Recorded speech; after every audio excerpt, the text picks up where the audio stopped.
Menga o'xshab shoshib kimlargadir ishonib qo'ymanglar. Men juda ham ishonuvchan odamman-da. Ko'pchilik mana shu to'yim arafasida miyam joyida bo'lmadi, ishim ko'payib ketdi, reklamalarim ko'payib ketdi-da, katta mas'uliyatli ishlarni kimlarga topshirib qo'ydim. Tushuntirdim o'zim nima xohlayotganimni, даже taqinchoqlargacha tushuntirganman-da. Men bunaqa osilib turadigan, chiroyli narsalar, shunday kelganda udobniy narsalar so'raganman qizlardan. Millionta profil chiqdi-da, o'zi ham menga biza qilib beraylik deganda, men boshqa odamlarga ishonganman.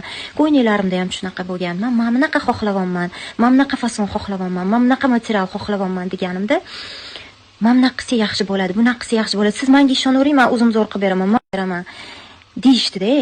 Уже men ko'p narsalarni men bu to'yim kuni bildim, to'ydan keyin bildim-da. Уже pozdno edi. Taqinchoqlarni ham olib ketganman.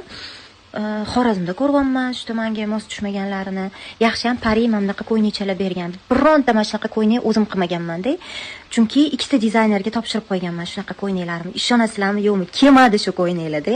3-4 martalab to'yimdan keyin nima bo'ldi deyapman. Просто meni ignor qilishyapti. Ataylab qilishganmi? Nima uchun menga nisbatan bunaqa qilishdi bilmayman. Xullas, qo'ynigilarni, taqinchoqlarni hammasini to'ydan oldin kiyib ko'rib, videolarga tushirib, tashqaridan qanaqa ko'rinayotganini ko'ringlar.